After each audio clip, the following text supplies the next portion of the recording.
So I think I'm going to go ahead and get started.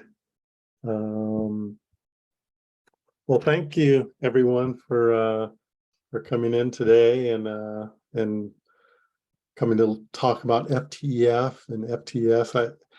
It's been something I've really been deep into it over the last year or so. And you may have seen some of my other presentations on productivity or about the FICMAT report. And this is sort of an extension of that.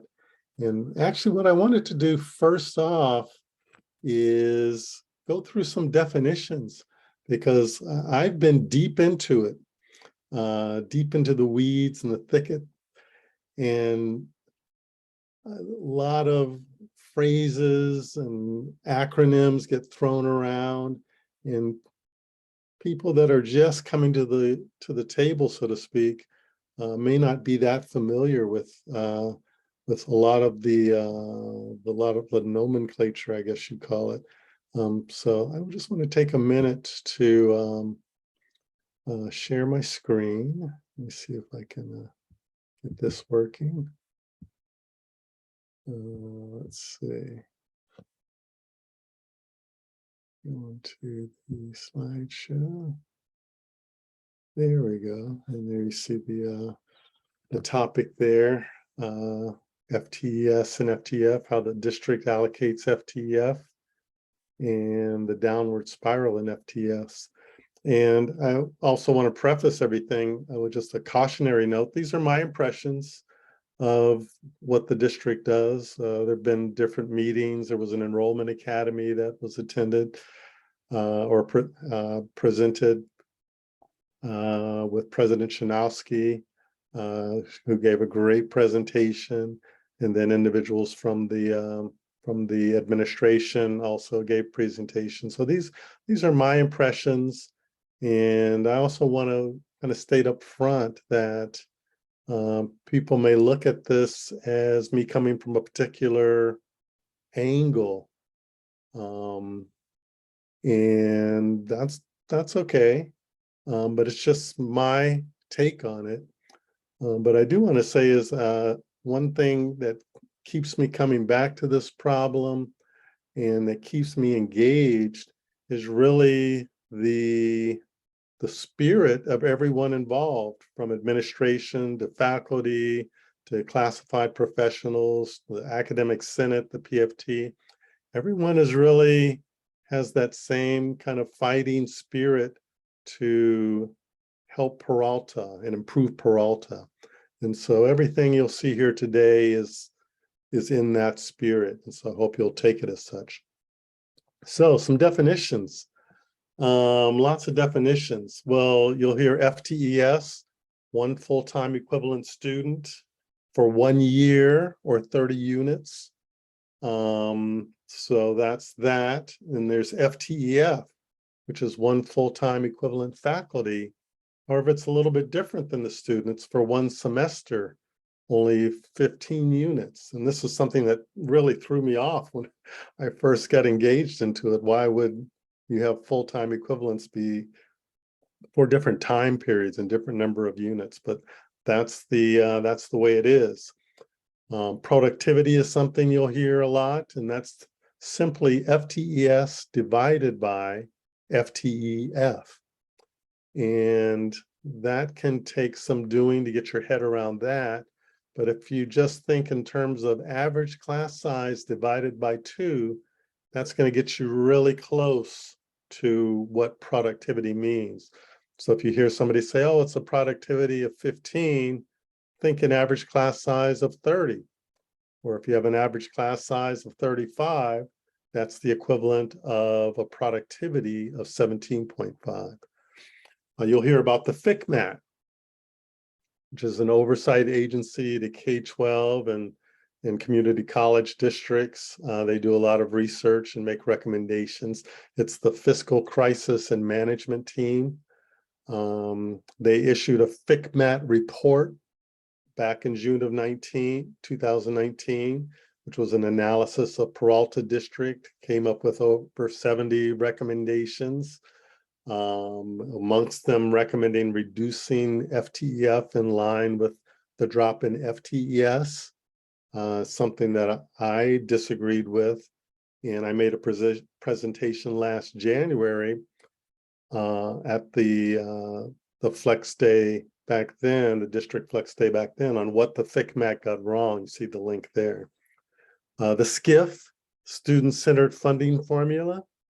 It's a way of funding the district and the colleges, and it replaced the old FTES-based apportionment funding. So instead of just based on the number of students and the number of FTES that college generated, it's a little more complicated than that. That's still 70% of it, but it also looks at the types of students you have and the success rate of those students as another component, the other 30%. And then finally, the Hold Harmless.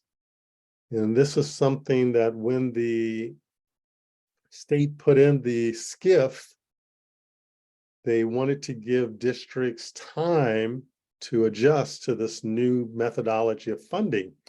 And so they provided a hold harmless component to it and guaranteed kind of minimum funding at 2017, 2018 FTES levels.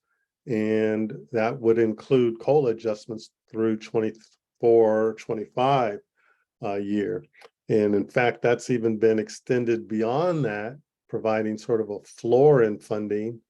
However, the COLA adjustments go away. So that has the real effect of eventually dissipating over a few years. So anyway, I just wanted to get that out of the way and bring folks kind of up to speed and onto the same page. And I wanted to share something I was really excited about, and that was related to our word of the day. And our word of the day is epiphany. Epiphany. And I've been at this for the last, like I said, the last year or so, maybe even a little longer. And I read something from the legislative analyst office, and it all of a sudden hit me that it really applied to what was happening at Peralta. It applied almost exactly. And I had this epiphany about our situation and why we're in the situation and what I would suggest we need to do to get out of it. In the legislative analyst office report, they gave a report on the budget. And one thing they noticed about the hold harmless, and they said the hold harmless creates poor incentives for districts. And they note that being funded according to the governor's proposed hold harmless provision creates poor incentives. And the poor incentives stem from districts receiving funding regardless of the number of students they serve, the type of students they enroll, or the outcomes of those students. And those hold harmless districts would not receive funding based on workload and performance, which is what the SCIF would provide. Instead, they would continue to have limited incentives to meet student enrollment demand, offer courses in the modality and during the times of day students prefer, and innovate in ways that improve student outcomes. And that really hit me, because what that means is that there's actually an incentive to reduce sections when you have the hold harmless in effect. There's no before, without the hold harmless, if you lost students or if you took actions that reduced the number of students you had, that also reduced the revenues that you would receive as a district. But with the hold harmless in effect, that's no longer the case. You're guaranteed to get a certain amount of funding, based on the 2017-18 levels, with no negative impact, even if you do things that ultimately reduce the number of students you serve or the success rate of those students. So that creates this perverse incentive to cut classes and cut the cost of faculty, namely part-time faculty, with no regard to FTES or for student achievement. Now, I'm not suggesting that that is what anyone is purporting to do or striving to do or intending to do. But that is what the incentive is. And there's no financial penalty for declining FTES. And that actually made me think of something I learned back in engineering school. I studied industrial engineering before going on to get my MBA. And one of the leading voices in industrial engineering back in the day was William Edwards Deming, who really kind of led the charge when Japan was becoming an industrial powerhouse and implementing quality control and just-in-time inventory management, et cetera, et cetera. But he had a saying that every system is perfectly designed to get the results it gets. And I would postulate that the system we have is actually perfectly designed to give us the results we're getting. And if we don't stop, it will keep on giving us these results. And these results are kind of scary. This chart here shows the FTEF allotment that's given versus the FTES actuals plotted through time from 2015-16 year through 2022-23. Now you can see, obviously the scales are different. This is the FTEF scale, and then this is the FTES scale. But when you overlay them on top of each other, you can see that there's a very strong relationship, very high correlation. And it's obviously it's not going in the right direction. And I think the key to what we're seeing is the actual process that we have in place, which is actually looks back on what we've achieved and uses that to make a prediction of what we're going to see, and then strives to staff that FTES projection with an appropriate number of FTEF. And I would say that what we're actually doing is making a projection on FTEF or setting a staffing level of FTEF that's actually influencing the amount of FTES that we're actually able to serve and causing this number to decline as well. Now, there's going to be other factors involved. Obviously, we went through, the pandemic and all the disruptions that occurred there. But however, we are significantly cutting our FTEF that's available to teach. And if we examine the process, my interpretation at least of the process, I think you'll get some insight into why that's the case. So what is the current FTEF process? And let me just check the chat real quick just to see.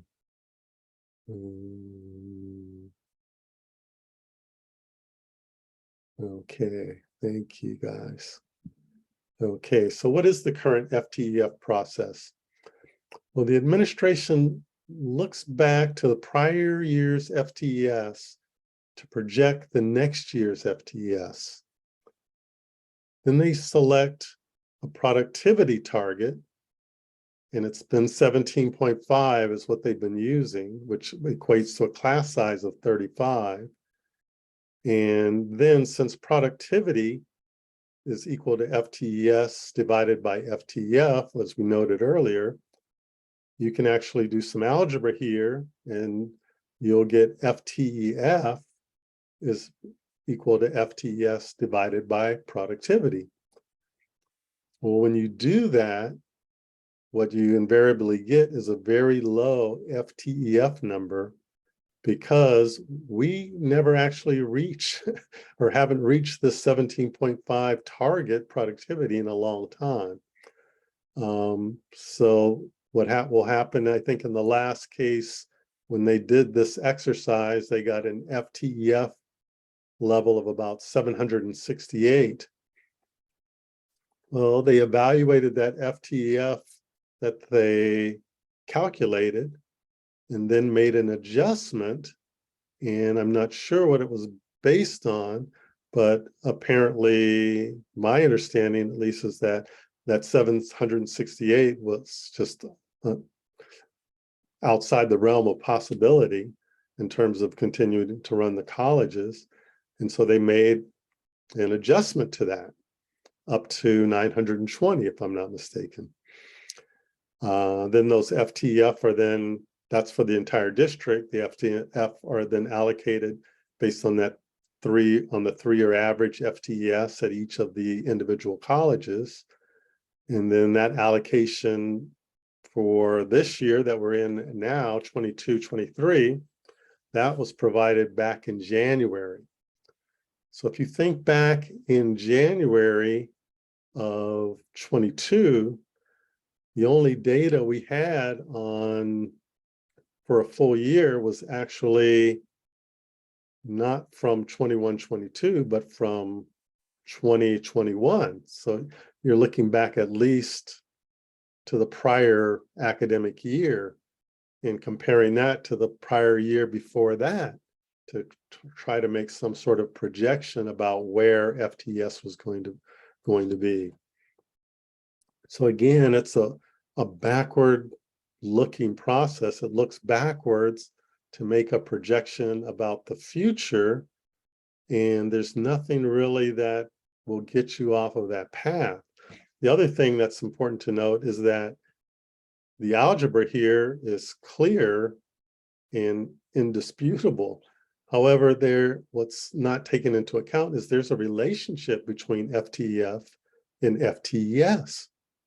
If I cut FTEF, that means I'm cutting classes. Now, there doesn't necessarily have to be a direct relationship between the two, but clearly there's a relationship between those two. So these are not independent of one another.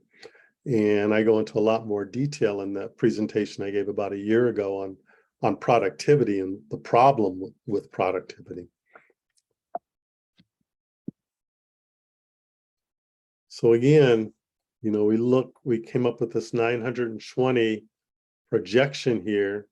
This 920 is not even based necessarily on this 21-22 number. Maybe there was some information available from the fall when this projection was made, but it's still mostly based on 2021 and 19 and 20. So it's like, oh, it's going down. And even if they did have the information, it still would have been going down.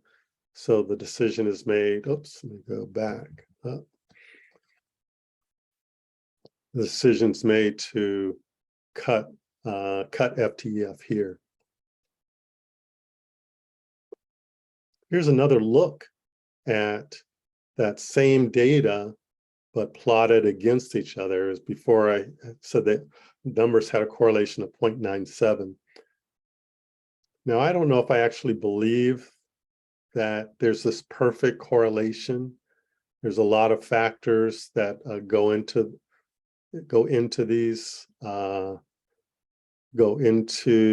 the FTS and FTF that can cause it to line up.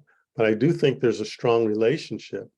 And I don't think that the relationship continues as we continue to drop on the horizontal axis, you see the FTF allotment. we continue to drop the FTEF allotment. Oops, sorry. I don't believe that it's necessarily going to continue down in a straight line, even down to zero. I think eventually you get to a point where there's a certain core number of students that you will continue to come to the Peralta colleges and take classes, but there'll be fewer and fewer classes definitely for them to take. And I think actually as you increase FTEF allotment, I don't necessarily think that you just add instructors and the students come. There's demographic considerations to be taken into account. Lots of, economic considerations, lots of other factors that go into it. But there's still that problem of if you don't have the classes, the students can't take those classes. And that's why you saw in the spring, so many instructors going, willing to go to the board, talk about what classes they couldn't offer because of the FTEF allotment reduction. So let me just pause here and do a quick summary. The Hold Harmless creates this incentive to cut sections, basically reducing part-time faculty and FTES ultimately. It reduces costs without reducing revenue. Now, again, I don't know what the motivations are, and I think everyone's motivations are to do the best for the district. But when you can achieve cost reductions without a corresponding reduction in revenue, that has to, in my opinion, that has to color your decision. That has to be factored into your decision-making process. In some sense, that avoids layoffs because part-time faculty cuts and reductions aren't considered layoffs. And the impact to students has no monetary cost to the district. The SCIF is no longer in effect for us, for Peralta, because of the Hold Harmless automatically guarantees the funding. Up to a 2-year information lag. The process relies on a flawed productivity metric of 17.5. In fact, because we use the 17.5, that initially gave us a projection of 768, which for FTEF, which was discarded, and we boosted it up to 920, or it was boosted up to 920 by the administration. That effectively discards the 17.5 as a productivity metric. So I just have yet to see any research or any analysis or any documentation of why this 17.5, and if anyone out there has access to it or information on it, please send it to me.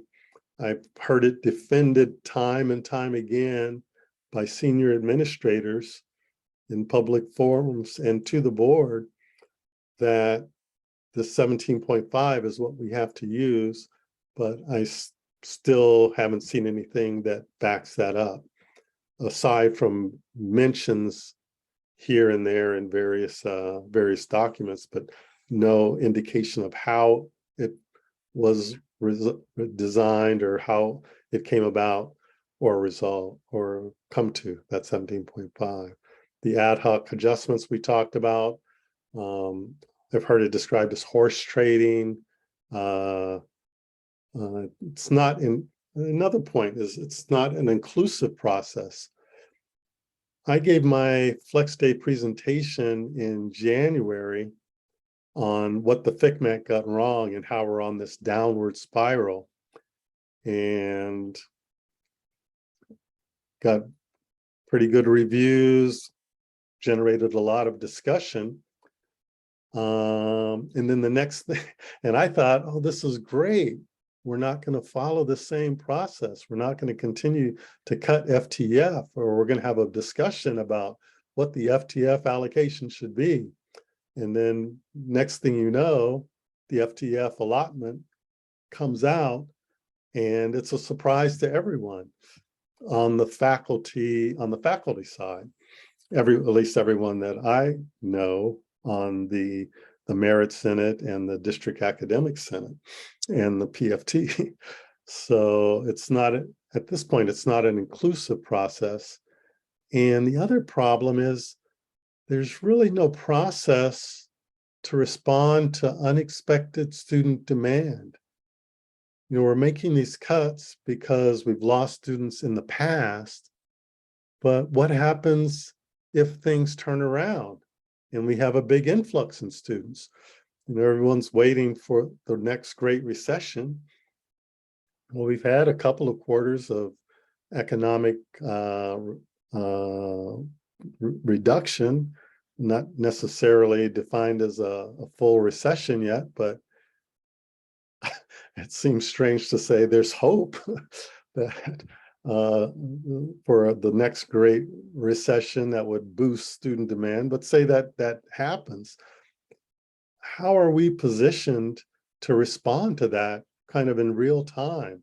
We need a process that is real time and can respond to unexpected student demand or overall and for particular departments. And then the worst problem is that self-fulfilling downward spiral in enrollment that's created. There's the downward spiral. We cut FTEF, which means cutting classes, and cutting those classes means cutting students, lower FTES. Not totally, there's other factors, as I've said, that lower FTES means lower FTES projections. Those lower FTES projections means cutting more FTEF, and then the cycle continues. And the key is that lag between the results and the projections. No way out of that downward spiral. So how much have we actually cut?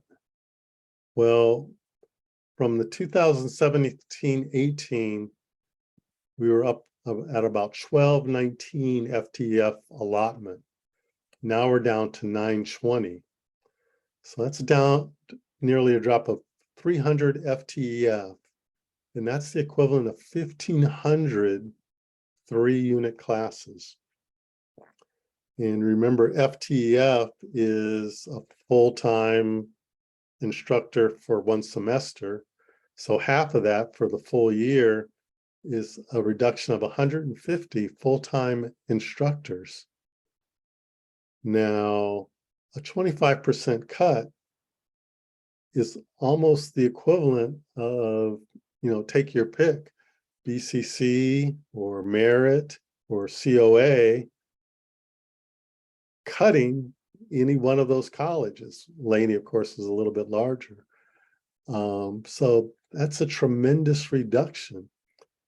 Now, pandemic, you know, whatever other factors you want to throw in there, you know, I don't have the proof, but just on the face of it, how could you cut that many courses and sections and not expect that to have a significant impact on the number of students that you can serve?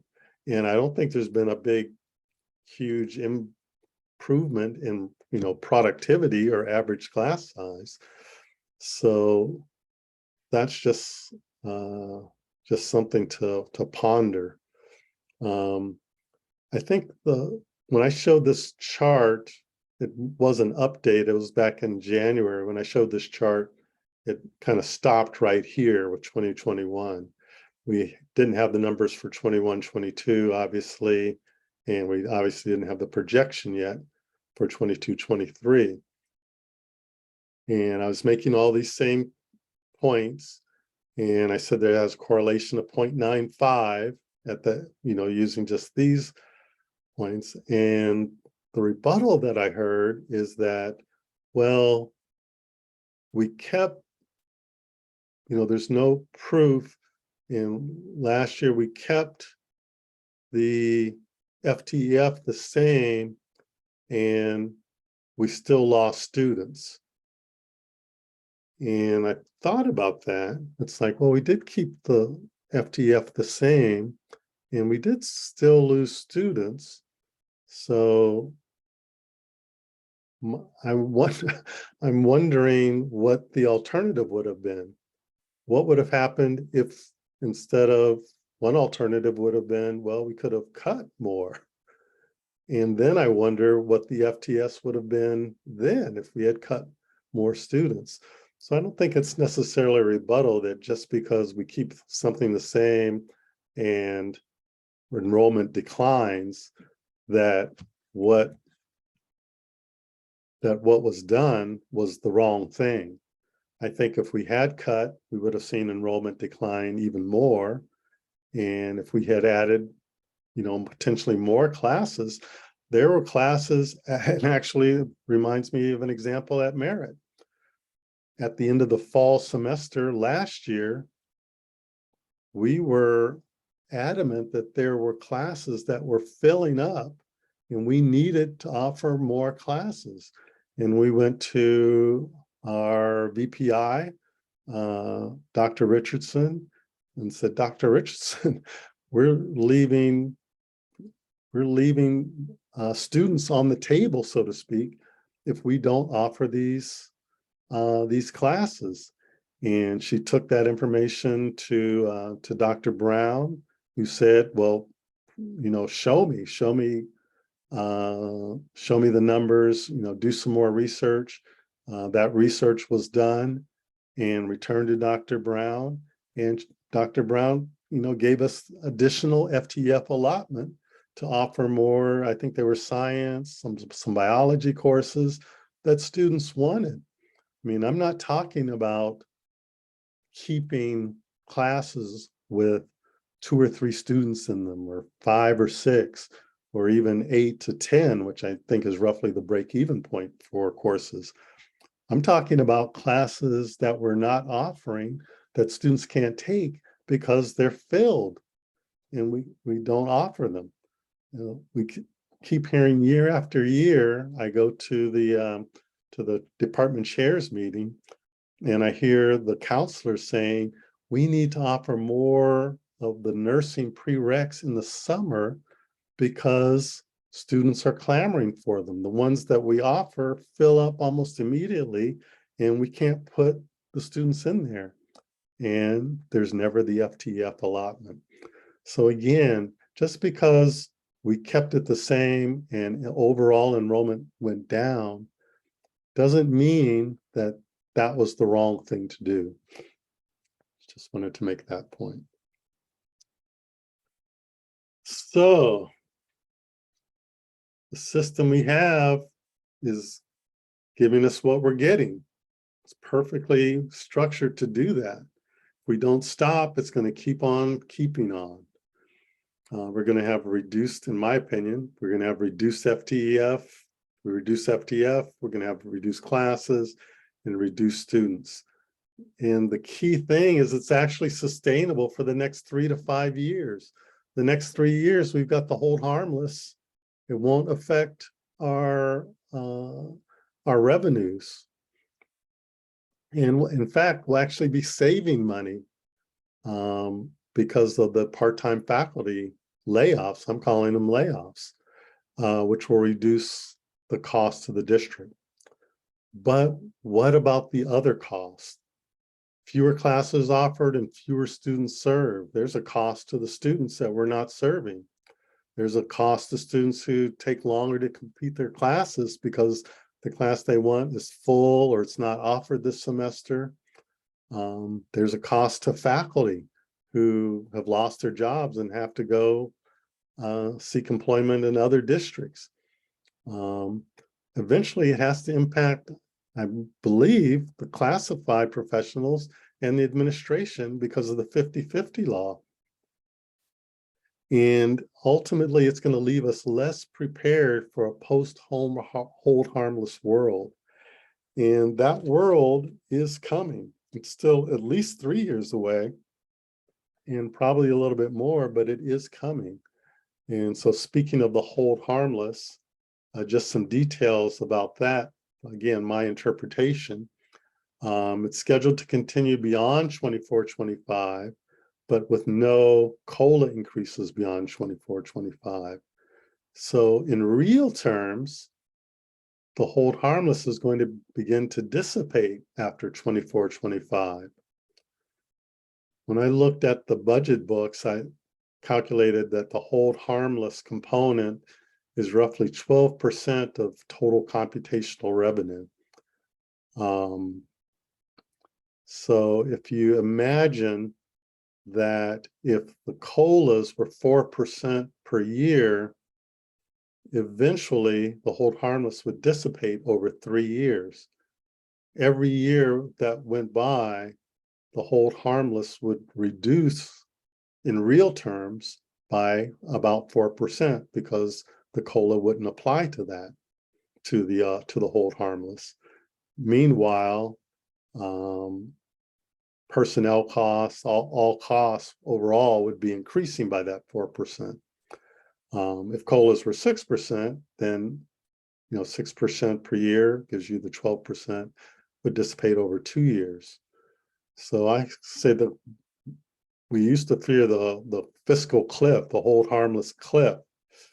Well, I think it becomes more of a slippery slope in 2 to 3 years. It will start to dissipate. You just check the chat there. Thank you. Okay. So what would an alternative look like? Well, I think it would not be a backward-looking process. I think it would not be a top-down process. I think it's a process that would look at student demand and needs at the bottom level, at the department and program and even course level, and build a student-centered schedule from the bottom up and not the top down. So if I'm a student, and I actually am a student at Merit, if I'm a student and I want to take Chem 30A and classes are filled year after year, this process is going to take note of that. It's going to say, well, every year we offer 4 Chem 30As and they all fill up and they all have wait lists of 30 students. Next year, we've got to offer not 4, we've got to offer, let's try 6. Maybe we need 8. But that's the kind of decision process that we would go through from the bottom up. If I had a class that, this year it had 8, or maybe let's say it had 5. Well, I still run it this year, but maybe not next year if it's not a capstone course or a course that's really critical for graduation. Maybe the demand for that course is just not there. Let the market determine what's needed, not put a big number, 920 at the top, and let it filter down and just hope that it's enough. That process, I think, would make decisions based on marginal cost in this student-centered funding formula. So this is something I talk about in the problem with using productivity and looking at marginal cost. How much does it actually cost to run a class? Just the marginal cost, basically the cost of the instructor, versus what revenue does that course bring in? Is it enough to pay for itself? If it is, then that class should run. And I actually sketched out what such a process might look like in a February 9th email that I sent out to the leadership, and here's a link to it here. And actually all these links are contained in the appendix, which we'll get to, and I'll make sure everybody gets a copy of that. Now, there's another component, which is, what about the class cuts right before or after? And that's kind of related to those marginal costs. And this is something we're in right now. And I was just in a meeting with one of our math instructors, and he was talking about how his class was canceled for low enrollment. And I intend to reach out to him and find out exactly what that enrollment is. But in any event, this is an example of the timeline that was sent out to us at Merit, at least, on how classes are being evaluated and not necessarily cut. And, honestly, I think, at least at Merit, as I'm most familiar with, I think the administrators and the deans and the VPI, I think they work hard to keep as many classes as they can that make sense and that serve students. But I still have a problem with cutting classes at the last minute, and it has to do with accountability and fairness and who's responsible for classes that have no enrollment. And I state right here, and I stated it almost a year ago in my productivity presentation on the problem with productivity. And I started off by saying, no classes should be cut at the last minute without the instructor's consent. And so why would I say such a bold statement, make such a bold statement? Well, I say, ask these questions. Why should instructors bear the enrollment risk and not the district? Should not those who make the scheduling decisions be held accountable and bear the economic risk if things don't work out as planned? Why are instructors held economically accountable instead of administrators, colleges, and the district, especially while we are under the Hold Harmless? And again, we should never cancel a class for low enrollment. And it's too disruptive to students. They've signed up, there's only 7 of us, but how much does that really net cost the district to run that course? Students may ask. I ask when I am in a course and it gets canceled, I got to find another class. This is a real pain. So it's too disruptive. It's costly, obviously, to the instructors who are counting on that class. It's not their fault that they were assigned a class. And part-time instructor, especially these days, you hear these stories all the time. It's like, oh, you're a part-time instructor, we want to go face-to-face, you got to take the face-to-face class. You take the face-to-face class, that's fine, and then the face-to-face class doesn't fill, and then it gets cut. And so you've tied up your opportunities waiting for this face-to-face class, and then you bear the economic risk when ultimately it gets canceled. It's too disruptive, costly to instructors, and shifts the burden and the accountability away from the actual decision makers. Who made the decision to make that class face-to-face? Well, that comes from the top. We want to get everybody, back on campus, back face-to-face, back to the old days. Well, students don't always want the old days. They want to take classes online, and they're voting, on their Campus Solutions website. And just as an example, and these are very rough numbers, and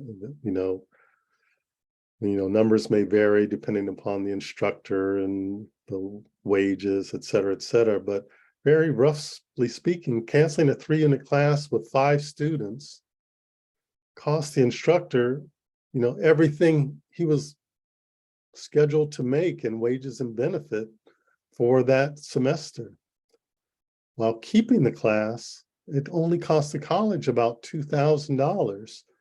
If you look at the students, if you are valuing the students based on the student-centered funding formula and the revenue that would bring in under that formula and the tuition the students are paying, it's a money loser for the college, but not as much of a money loser as it is for that instructor. So why would we, and that's not even counting the cost and disruption to those students who, if the class get canceled, now they've got to find a different class. It may not fit their schedule. Maybe they were counting on that, et cetera, et cetera, et cetera. And not to mention the disruption, the human cost to the instructor, who, in addition to the monetary cost. So take a breath with my epiphany, my experience of sudden and striking realization. And it all makes sense to me now. The hold harmless is not harmless. It creates this perverse incentive to actually cut classes. The more classes that are cut, the more part-time faculty that are laid off, the better fiscally it is for the district. In the process we have created that has evolved is perfectly designed to continue cutting with no circuit breakers that I can see to stop that process. And finally, we have to change that process in order to get different results. Thank you. And let me see, I'm going to stop my share. And I don't know if there's any question. You guys have been pretty quiet. Maybe I was on mute the whole time and I just didn't realize it. Let's see, let me check the chat, or if people want to raise their hand. I'm not seeing any hands raised. Oh, there's President Shanowski, please. I'll save you from the silence, Lowell. First, I want to thank you for the presentation and for all of the work you've done advocating for faculty. And I really love the way that you framed something, which I really haven't heard it expressed that way before. And I just want to say it again. Why should our faculty, particularly our part-time faculty, who have the most tenuous employment, who really have the least support in their careers, bear the brunt of poor decision making by our administrative teams? I just think that was such an elegant way of framing that, and so thank you for giving me that. You're going to hear it in my speeches from now on. I'm stealing it. I'll try to give you credit when I can. But I have a question as well as that comment.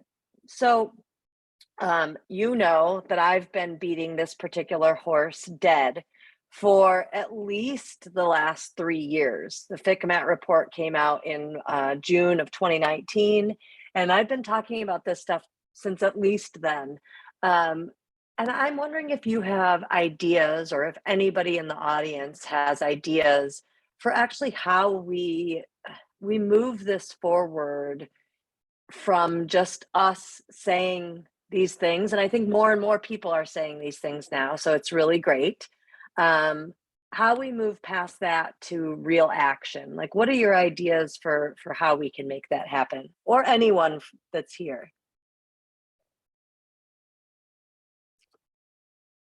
Yeah, actually, I see Donald there. You have your hand raised. Go for it. Oh, sure. I think you might be on there. No, not an answer to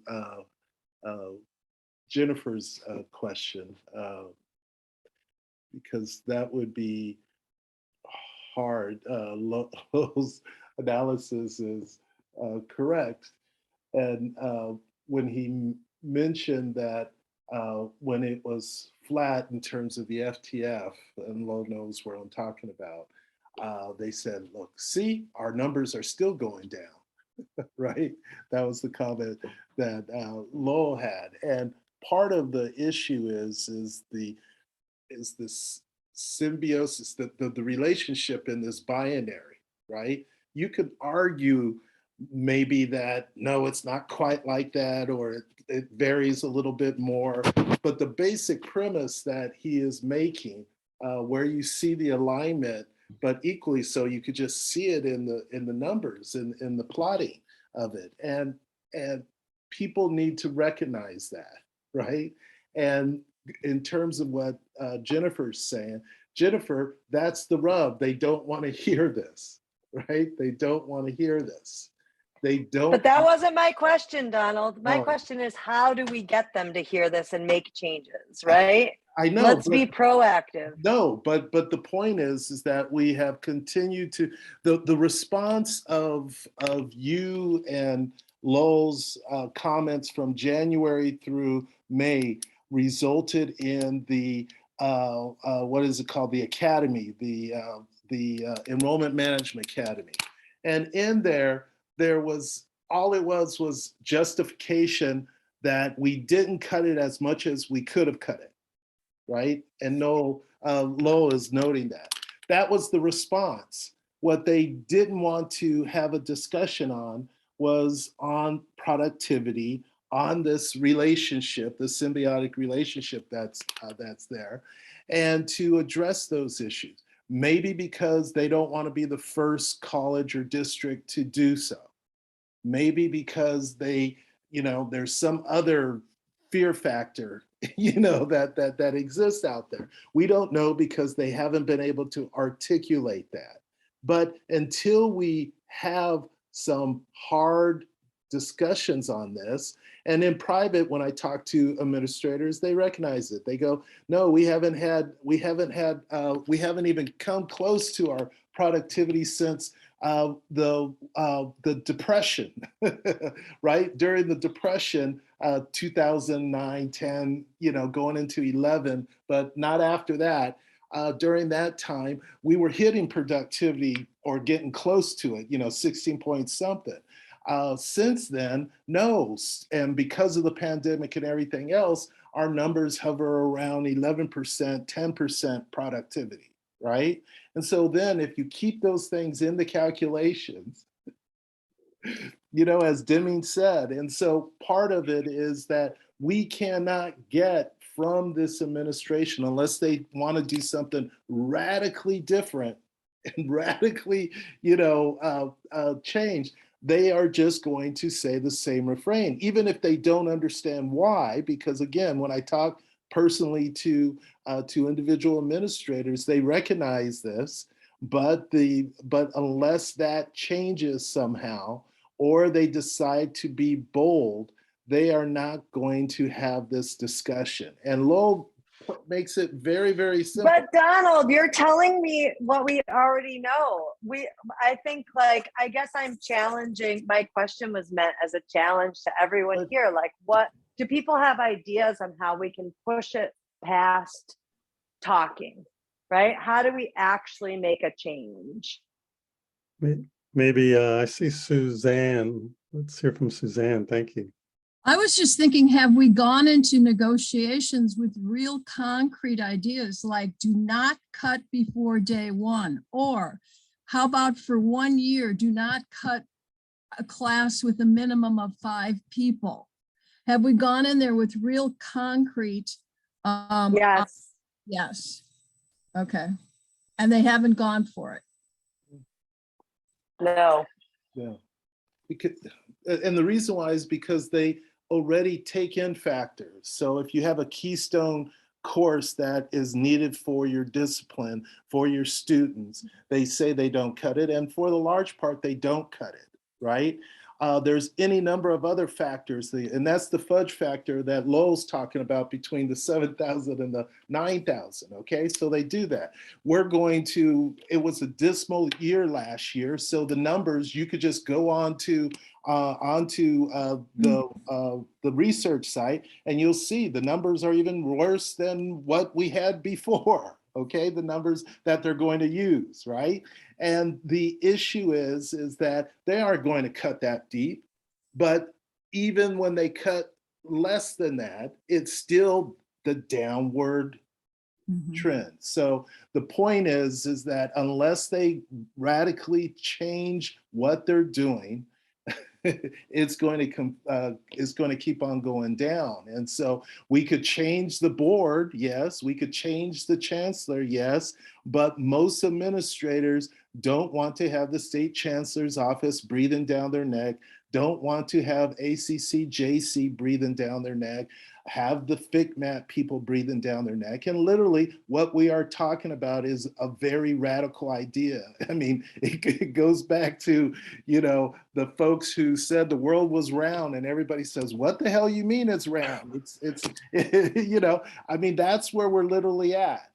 Yeah, it would be pretty hard, I think, to go back and say, hey, FICMAT, it's easy for me to say the FICMAT was wrong and give a big presentation, but probably a lot harder for them. Let's go with Tom. Yeah, thanks for that presentation, Lowell. I have one comment and then sort of one big picture suggestion that I don't know how effective it will be. But the comment I want to make is, you know, I was struck by your statement of how, you know, a 25% decrease in FTEF allocations is essentially the equivalent of one college. And I would even go further than that. I would say, you know, because Laney is a little bit larger, really the FTEF allotments are split on a 40, 20, 20, 20 basis, right? Like 40% goes to Laney roughly, and then 20% to the other three colleges, just as round numbers, right? So 25% is not just a reduction of one entire college's worth of faculty, but we're a quarter of the way to cutting a second college completely out of the equation. So we're very close to, you know, a situation where, you know, you're talking about multiple colleges that have been, you know, multiple colleges worth of faculty that have been cut, you know, in the past several years. And then, you know, once that happens, like, do we even have a district anymore, right? So I think we're pretty close to that. The focus on productivity, I think that really comes out of the chancellor's office, right? The state chancellor's office. So Chancellor Oakley's retired. There's regime change. You know, is it possible that we can, you know, get in their ear and say, hey, look, you know, this isn't working, at least for some districts. Now, obviously, at the state level, there's a lot of different districts that are having different levels of success. But I mean, maybe this is the time also for, you know, advocating at the state levels. Like, look, for certain districts, this you know, sort of this supreme focus on productivity is causing this downward spiral in FTEF allocations and therefore in enrollments. So I don't know how practical that is, but that's one thing I can think of. Yeah, here's the funny thing, Tom, is that I'm starting to get less focused on the 17.5 because they don't use that anyway. Yeah. The 17.5 is used to come up with a number that's so ridiculously low that it's like, nah, I can't use that. We'll just use something, we'll just boost it up a little bit. It's like I think Donald said, like a fudge factor. Right, but then maybe, you know, we can say that, look, you're already going away from 17.5. So why are you picking the particular number that you're picking? Because that also is not working. Exactly. Marjorie. Jennifer has put down a very good gauntlet. Unfortunately, Donald is discouraging us from picking it up.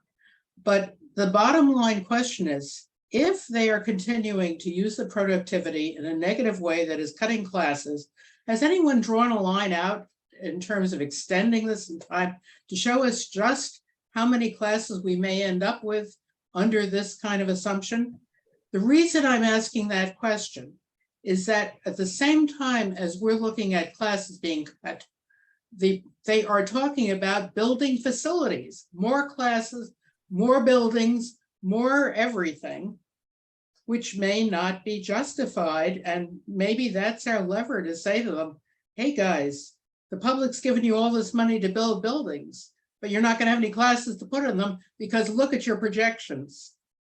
You can't live with those projections and continue to justify the construction you're talking about.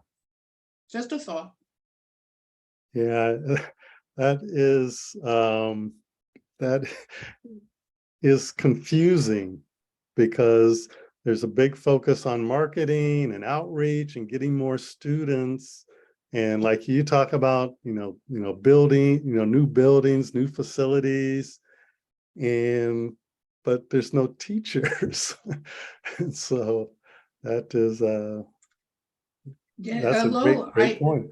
Have you done a projection of if they continue, what it looks like in terms of number of classes? Well, let me just see if this comes back up.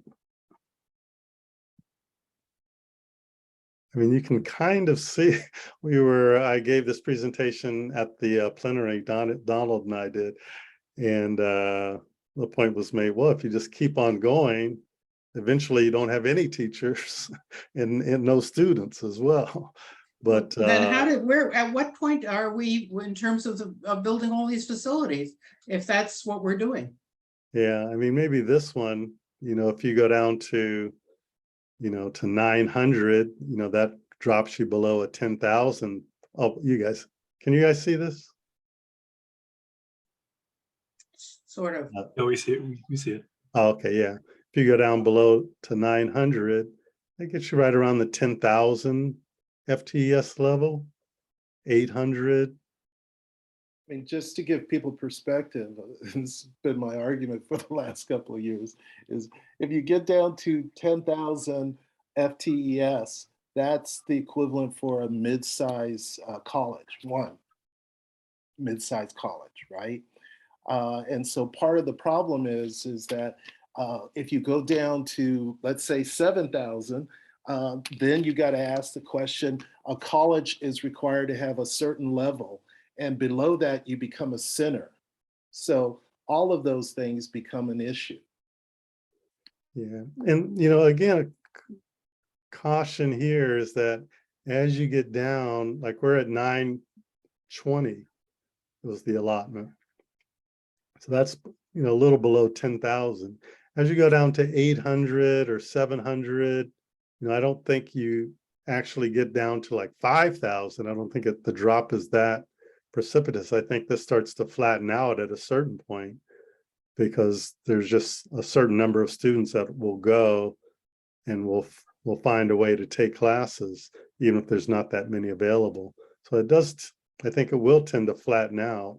And likewise, going the other way, it'll flatten out in this direction where there's only so many students available, no matter how many instructors you hire. So have you mapped that against the proposed building plan? no, that's not something I've looked at. It just might be interesting to see. Yeah. Julia, I see your hand up. Hi, thank you. I put this question into the chat, but I was wondering, I know that, and forgive me if Jennifer's already covered this in the morning meetings that I missed, but they continue to hire administrators at the district, but have they actually accounted for why they need to hire more administrators? Because the projections are that there are less classes, less staff, less faculty. So arguably you would need less administrators because there's less people and classes to manage. And I know that this question has been directly put during the board meetings to the chancellor, and there's just been radio silence. Does that continue to be their stance, that they're just not going to answer? Well, I think Jennifer, makes outstanding points at the PFT meeting today, and then also at the Enrollment Academy. I've listened to that Enrollment Academy video, and I just want to put this up on the screen. just all the links that are available, and I'll put these in the chat as well. In the Enrollment Academy video, she makes the case that we're increasing administrators. I think, I don't know if I heard 20% or some such number, but yeah, it doesn't really make that much sense. If we're cutting faculty by 25% and enrollment is down more than that, what's the rationale for increasing the number of administrators? Maybe divisions should be collapsed to have fewer deans. I'm just talking here, but I mean, all of these other structures should be, if that's the direction we're going, all these other structures should be impacted as well. And in fact, the 50-50 rule may make that a necessity. And so that's a question I have, and I haven't researched it or heard anything about it, how the 50-50 rule would impact what else is going on, because instruction should be 50% of the oops, let's see. I think oh, Candy, I think you inadvertently shared your screen. Thank you. And let me put, I'm going to put all these links in the chat, and then you can see that. Lily, I see your hand up there. Thank you. Hi, my name is Lily. I'm a library technician too at the Laney College Library. I was surprised that no one had brought up that, the contributing factors as to why the enrollment has been declining. No one had mentioned anything about what can we do to bring that number back up, boost that the number of enrollment up. The contributing factors as to why the decline, the enrollment is declining, is because of due to the pandemic, when everybody had to shelter in place for the last 2 years, the crime and homicides and the burglaries, the attacks on the Asians. I think those are the key factors that contribute to have some contributing factor as to why the enrollment is down, because the students are concerned about their safety coming to campus to take classes in person. And with the shortage of Oakland police officers on duty to patrol the streets and to crack down the crime and homicides and sideshows that's going on in Oakland, and you hear the news about the shootings and all that going on. I think that needs to be addressed, to be able to, attract the students, attract students who come to the Peralta colleges. I mean, it's great that we advertise free for fall, but something needs to be done in terms of making Oakland a better, safe, better place to live, work, and thrive. Thank you, Lily. Yeah, those are all good points. I know Julia has said that it's not part of the comment in terms of related to the class cuts and cuts on the faculty and all that, but I felt that that's what needs to be I need to bring that up Thank as you. to how what we can do to boost up the enrollment. Absolutely. Thank you very much. Well, I think we're just about out of time. I just want to thank everyone for your contributions and your insights, and for coming to the presentation. I think think things are changing. I think as we continue to surface these issues to the administration, bring them up, continue to ask for answers and information and responses. I think the Enrollment Academy, even though it may not have answered all the questions, it was still a good start. I appreciated the fact that I can go back, and actually there's a link to the Enrollment Academy and those links there. I go back, I've gone back a few times, listened to things over and over to make sure I understood it.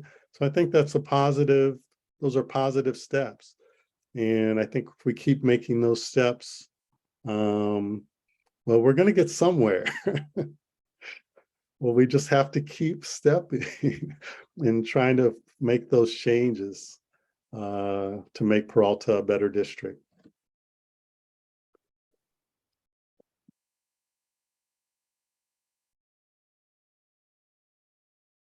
Have a good rest of your day. Okay. No, Thank Lowell, you, one everybody. more. Oh, Lowell, are you still there? yeah, I'm still here. One last question. Did you student performance metrics data? Have you done a correlation between student performance? Part of that would be the graduation rate,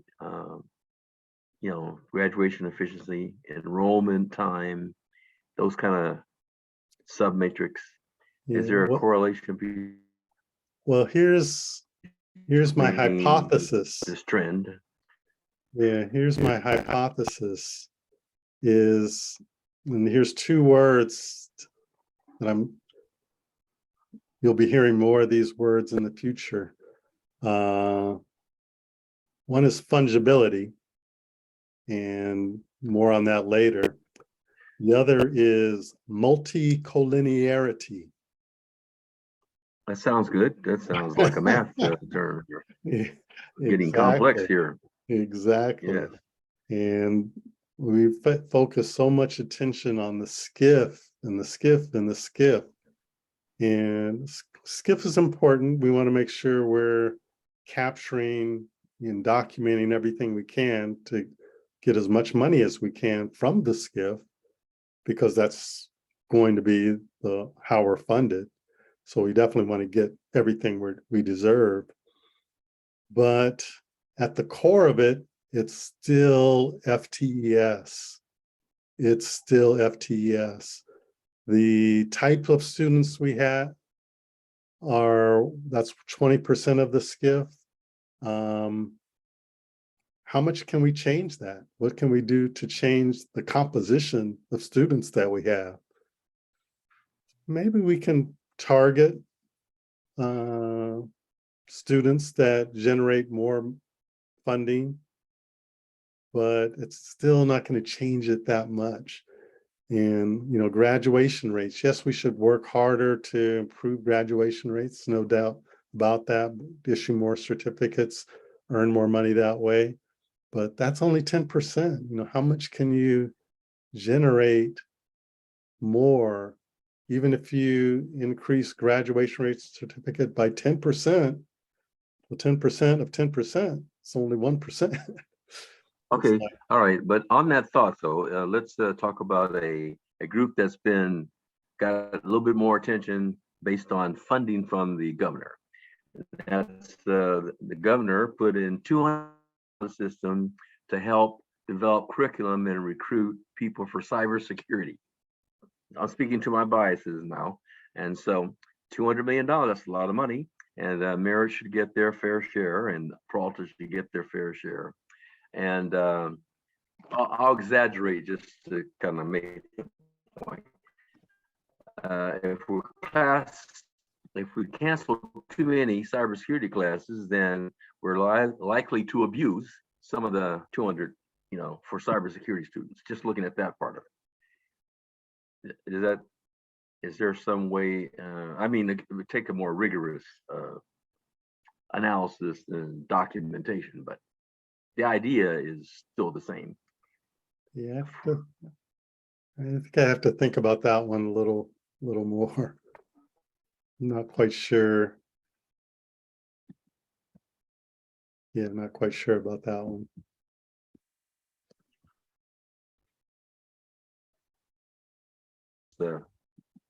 Since the cybersecurity CIS, now technology department is, you know, obviously starting up just like everyone else, but they're going to be looking at trying to get part of that $200 million. And, you know, saying the obvious, we like to have a higher success rate Right. and Right. getting our students through the curriculum and Yeah. have fewer classes canceled. And I know I'm restating the obvious, but I can't resist. Thank you Right. for Right. your presentation. Well, I mean, there's no doubt that those other metrics are, you know, really important. It's important to support students who need the support. It's important to get, you know, support student success, you know, getting their degrees and certificates. It's just that's not, you know, in terms of, you know, funding and revenue, you know, we've got to do everything we can on those other fronts. But the big one is, you know, getting more students. That's the big thing. That impacts all of those other metrics. Okay. All right. Just throw in my little 2 cents. Yeah. Okay. All Thanks. right. All right. So, muchas gracias. Oh, de nada. Any other questions, or I think I'll close us out. Bye, everybody.